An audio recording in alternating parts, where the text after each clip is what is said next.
Assalamualaikum warahmatullahi wabarakatuh. Welcome back to my channel. Ketemu lagi di channel YouTube saya. Saya akan meneruskan pembahasan kita tentang obat yang belakangan lagi viral di dunia maya maupun dunia nyata, yaitu dexamethasone. Tapi sebelum membahas tentang dexamethasone secara detail nantinya, mungkin di vlog berikutnya, saya pengen sampaikan dulu atau jelaskan dahulu bahwa dexamethasone itu nggak sendirian loh sebetulnya. Dexamethasone adalah bagian dari obat yang namanya obat kortikosteroid. Jadi obat golongan kortikosteroid itu sebetulnya nggak cuma dexamethasone, sehingga sebetulnya efek-efek yang ditimbulkan dexamethasone bisa juga dihasilkan oleh obat-obat golongan steroid yang lain. Nah, sekarang kita akan coba kenali dulu tentang apa itu obat kortikosteroid. Dan tentu kita harus mengenal dulu apa itu steroid ya dan kortikosteroid. Oke, saya akan mulai dengan sharing saya. Ya. Jadi kita akan mengenal obat namanya golongan kortikosteroid. Tapi sebelum kita mengenal obatnya, sebetulnya steroid itu adalah hormon yang dihasilkan oleh tubuh kita loh.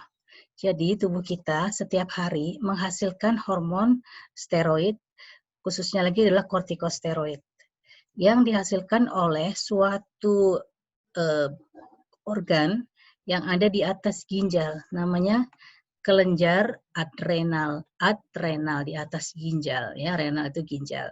Nah, makanya dikasih nama. Kemudian kelenjar adrenal itu kalau dibelah tuh ada bagian korteks, ya, bagian luar, dan ada bagian medula. Bagian korteks inilah yang menghasilkan kortikosteroid, ya, makanya dikasih nama kortikosteroid karena dari korteks. Nah, kortikosteroid sendiri sebetulnya di dalam tubuh kita ada dua macam, yaitu glukokortikoid dan mineralokortikoid. Dan obat-obat kortikosteroid yang nanti akan kita bahas adalah golongannya lebih ke arah glukokortikoid. Apa sih bedanya? Glukokortikoid adalah berperan di dalam metabolisme glukosa, ya, gluko, ya. Nah, pada manusia, glukokortikoid alami, ya, endogen yang kita hasilkan, itu namanya adalah kortisol, ya, atau hidrokortison. Sedangkan yang mineralokortikoid, kalau dari namanya aja mineral, ya, berarti dia mengatur mineral di dalam tubuh kita, ya, mengatur natrium, klorida, kalsium, ya, kalium, yang mana mineralokortikoid utama dalam tubuh kita adalah aldosteron. Yang ini semuanya berperan secara seimbang, ya, menjaga homeostasis tubuh, ya. Jadi tubuh kita ini menghasilkan dua macam ini adalah untuk homeostasis, untuk menjaga fungsi secara umum, ya. Nah, kalau aldosteron nanti kaitannya sama pengaturan tekanan darah. Nah, sekarang kita akan masuk kepada kortisol dulu, ya, kortisol yang nanti terkait dengan obat-obatan hidrokortisol, obat-obatan glukokortikoid. Jadi pada kondisi normal, setiap hari tubuh kita tuh menghasilkan ya 10 sampai 30 lah miligram kortisol dengan ritme sirkadian. Berdasarkan ritme sirkadian itu artinya berdasarkan jam biologis, ya. Di mana sekresi paling tinggi itu terjadi pada pagi hari. Jadi pada malam hari, pada jam tengah malam biasanya level kortisol itu paling rendah. Kemudian nanti beranjak semakin siang begitu, nanti sampai jam-jam 8 begitu, ya. Nah, ini paling tinggi optimal. Kemudian nanti makin sore lagi dia turun lagi, ya, sampai kemudian nanti di tengah malam dia juga akan paling rendah lagi dan demikian naik lagi besok pagi. Nah, itu yang disebut sebagai ritme sirkadian sesuai dengan jam biologis tubuh. Nah, hormon ini sangat penting, ya, di dalam tubuh kita. Jadi Allah ngasih hormon ini adalah sebagai hormon yang akan berespon terhadap beradaptasi terhadap kondisi stres, ya, bukan stres pikiran, ya, tapi ya stres tekanan berbagai penyakit, trauma gitu, ya. Jadi istilahnya kalau pada kondisi normal, ya, maka hormon kita tadi, ya, berfluktuasi, ya, setiap hari seperti ini. Nah, pada kondisi stres terjadi peningkatan ya sampai tinggi karena merupakan hormon yang akan berperan di dalam adaptasi stres. Ya, jadi bagian dari self defense atau pertahanan tubuh lah ya, bagian dari sistem fisiologis tubuh. Nah, apa saja efeknya? Efek golongan glukokortikoid ini cukup luas ya, dia mempengaruhi berbagai sel. Antara lain dia akan meningkatkan konsentrasi glukosa dan glikogen karena dia nanti akan mengatur metabolisme asam lemak dan protein. Dengan demikian maka ketika ada paparan glukokortikoid, maka salah satu efeknya adalah meningkatkan konsentrasi glukosa. Dalam keadaan normal atau dalam keadaan fisiologis, maka glukosa ini dibutuhkan untuk tenaga, ya kan, untuk energi begitu. Tetapi dalam keadaan berlebihan, tentu peningkatan kadar gula bisa jadi penyakit, yaitu penyakit diabetes, ya. Kemudian dia bisa menguraikan protein, ya, pada jaringan ikat, jaringan otot. Ini adalah fungsi dari glukokortikoid, ya. Kemudian dia punya efek juga terhadap sel imun. Ya, pada sel imun dia bisa menekan sistem imun. Jadi dia memicu kematian maupun mengurangi pertahanan hidup atau survival dari sel-sel inflamatori atau sel-sel imun. Jadi limfosit, makrofag itu nanti akan diturunkan, ya, akan dikurangi jumlahnya, akan pada mati gitu ya, memicu kematian, menghambat fungsi dari leukosit dan makrofag, menurunkan produksi sitokin, sehingga memberikan efek imunosupresan, ya. Jadi obat ini memiliki efek menekan sistem imun. Pada kondisi-kondisi tertentu, kadang-kadang memang dibutuhkan ketika sistem imunnya berlebihan, maka justru harus ditekan. Nah, ini adalah fungsi dari glukokortikoid.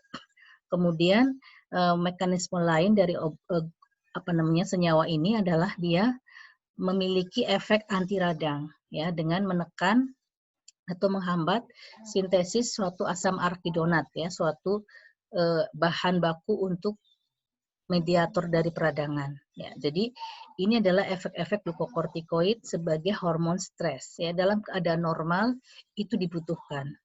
Tapi dalam keadaan tertentu kadang-kadang kita membutuhkan lebih banyak, ya. Sehingga kemudian para ahli membuat sintetiknya. Tetapi ketika hormon ini berlebihan secara unphysiologically, ya, jadi yang high concentration unphysiologically artinya dia tidak normal ketinggian, maka nanti efeknya seperti apa? Jadi kalau dia terdapat dalam jumlah tinggi terus-menerus di dalam tubuh, maka efek yang dapat ditimbulkan adalah tadi kan dia akan menguraikan atau mengkatabolisme amino asid, kemudian akan memicu gluconeogenesis, akan meningkatkan kadar gula darah. Nah, jika terus-menerus tentu akan terjadi peningkatan kadar gula darah secara terus-menerus dan bisa menyebabkan diabetes mellitus. Jadi sebaliknya kalau orang sudah diabetes mellitus, maka harus hati-hati menggunakan obat-obat golongan kortikosteroid ini karena bisa meningkatkan kadar gula darah. Ya. Di sisi lain, adanya katabolisme protein juga menyebabkan atrofi atau penyusutan jaringan. Jadi penipisan kulit, ya, ada hambatan pertumbuhan pada anak-anak, kalau dipakai pada anak-anak, ya, osteoporosis, ya, kemudian kelemahan otot begitu. Ya, ini adalah efek-efek ke arah glucocorticoid action. Bagaimana dengan mineralokortikoid? Mineralokortikoid nanti arahnya adalah ke hipertensi karena akan menahan garam dan cairan, ya. Jadi akan golongan obat ini akan menahan garam sama cairan dalam tubuh sehingga akan meningkatkan tekanan darah. Nah, jadi kalau kortisol adalah senyawa endogen tadi dalam tubuh, dia memiliki efek glukokortikoidnya 1 dan efek mineralokortikoidnya juga 1, ya, sebanding. Nah, para ahli kemudian membuat, ya, para ahli farmasi gitu ya, membuat sintetik dari kortisol ini, ya, dengan cara memodifikasi rantai samping dan sebagainya. Akhirnya muncullah obat-obatan, ya, yang disebut sebagai obat kortikosteroid ini. Misalnya ada prednisolon. Prednisolon itu dibuat sedemikian sehingga potensinya efek glukokortikoidnya 4 kali lipat daripada kortisol, sedangkan efek mineralokortikoidnya ke arah hipertensinya berkurang. Nah, dexamethasone nih yang lagi viral. Ini efeknya adalah 30 kali dari kortisol, ya. Sementara efek ke arah hipertensi atau mineralokortikoidnya sangat terbatas atau sangat kecil, ya, 0 bahkan disebutkan di sini. Ya. Jadi ini adalah ketika obat-obat atau senyawa glukokortikoid, senyawa kortikosteroid ini dipakai, ya akan bisa menghasilkan efek-efek seperti ini jika dipakai dalam dosis yang besar, ya. Kemudian tadi ya sempat disebutkan, jadi glukokortikoid itu bisa menekan sistem imun, ya. Jadi terjadi apoptosis. Apoptosis itu adalah kematian sel secara terprogram. Ya, jadi limfosit ya, limfosit T helper, T sitotoksik ya, kemudian produksi antibodi semuanya itu turun ya, antibodinya turun karena B selnya juga apa mati dan sebagainya ya. Intinya overall sistem imun akan turun. Nah, pada vlog saya sebelumnya, kalau belum lihat, tengok ya. Jadi pada vlog saya sebelumnya, saya menyampaikan bahwa sangat penting peranan dari sel-sel inflamatori ini di dalam mengeliminasi virus, di dalam melawan adanya patogen, begitu. Ketika sel-sel ini turun jumlahnya, fungsinya berkurang, tentu sistem imun kita menjadi lemah, sehingga kita akan lebih mudah terserang penyakit atau infeksi virus ya, kemudian bakteri dan patogen yang lain, begitu ya. Jadi jangan salah ya, glukokortikoid ini bisa menekan sistem imun. Sedangkan efeknya sebagai antiinflamasi, dia adalah dengan cara meningkatkan sintesis suatu protein namanya lipokortin. Lipokortin sendiri adalah suatu penghambat dari enzim fosfolipase A2. Wah, ini kalau orang farmasi kayaknya atau kedokteran harus tahu ya, bangun tidur ditanya harus tahu. Jadi pada saat terjadi peradangan, maka membran sel, ya sel-sel itu ada senyawa namanya fosfolipid, akan diuraikan menjadi asam arakidonat.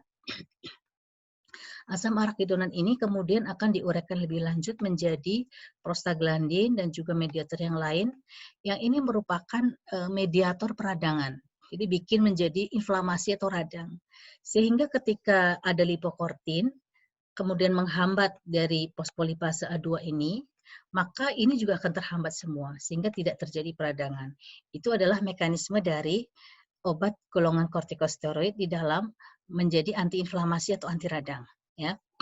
Kemudian obat steroid ini atau golongan kortikosteroid, dia itu bekerjanya adalah di suatu reseptor ya. Golongannya adalah reseptor INDI, ya dia ada di dalam inti sel yang disebut sebagai glukokortikoid reseptor. Glukokortikoid reseptor ketika diaktifkan maka nanti akan memicu suatu signaling istilahnya ya, sorry, yang mana nanti akan ada 3 jalur ya yang bisa terjadi. Yang pertama adalah terjadinya transaktivasi, yaitu adalah terjadinya peningkatan transkripsi gen ya atau mengupregulasi istilahnya ya gen yang menghasilkan atau yang memicu sintesis dari enzim-enzim antiinflamasi ya, termasuk aneksin. Aneksin itu adalah nama lain dari lipokortin ya. Kemudian jadi apa? Akan meningkatkan sintesis enzim-enzim antiinflamasi ya, makanya bekerja sebagai antiinflamasi yang poten. Kemudian di sisi lain ada yang namanya jalur ini adalah transrepression. Dia disuppress. Jadi di sini terjadi penekanan transkripsi gen atau penurunan transkripsi gen pada apa? Pada enzim-enzim pada protein-protein yang proinflamasi. Jadi apa? Proinflamasi itu adalah sitokin. Ya, sitokin, berbagai macam sitokin, chemokine ya, inflammatory enzim dan lain-lain itu disuppress ya, ditekan sintesisnya oleh steroid ya. Sehingga kalau kemarin kita mendengar istilah ada badai sitokin begitu ya, maka ketika obat ini digunakan pada saat terjadi badai sitokin akan menjadi tepat. Kenapa? Karena dia bisa menekan sekresi atau sintesis dari sitokin-sitokin yang menyebabkan peradangan yang hebat ya. Kemudian tapi jangan salah juga ada namanya cis repression di mana ini sering menjadi apa ya, biang keroknya terjadi efek samping dari steroid ini, yaitu misalnya penekanan pada berbagai protein juga Misalnya osteokalsin, ya, osteokalsin adalah suatu protein yang terkait sama metabolisme tulang ya, sehingga kemudian bisa katakanlah menjadi osteoporosis begitu ya dan lain-lain ya. Jadi ini adalah regulasi kortikosteroid dalam tubuh kita ya. Jadi ini yang tadi saya sampaikan ya, ada yang transkripsinya ditingkatkan, ada yang transkripsinya diturunkan. Berbagai sitokin dia ditekan ya. Macam-macam nih, sehingga dia memang menjadi anti-inflamatori yang poten begitu ya. Nah, dan obat-obat steroid itu nggak cuma dexamethasone ya, jadi ada hidrokortison, prednisolon, metilprednisolon, triamcinolone ya, di mana efek farmakologi utamanya memang adalah antiinflamasi atau anti radang dan imunosupresan, sehingga obat-obat ini sering dipakai pada kondisi-kondisi ketika sistem imunnya berlebihan. Seperti apa? Penyakit autoimun misalnya ya, nah, itu dipakai nih obat-obat golongan steroid ini ya. Ya, ini macam-macam jenis bentuknya ya. Ada yang bentuknya krim, ada yang bentuknya injeksi ya, ada yang inhaler untuk asma ya. Kemudian ini dexamethasone yang lagi viral ya. Nah, dan kemudian masing-masing dari obat-obat ini pun bervariasi sebetulnya potensinya ya. Di mana hidrokortison ini dianggap sebagai patokannya yaitu 1:1 untuk aktivitasnya ya. Dan dia sifatnya adalah short acting, berarti aksinya pendek, di mana half-life-nya, biological half-life-nya hanya sekitar 8-12 jam. Sedangkan yang tengah ini adalah prednison, metilprednisolon, ini sedang ya, dengan durasinya adalah sekitar 18-36 jam.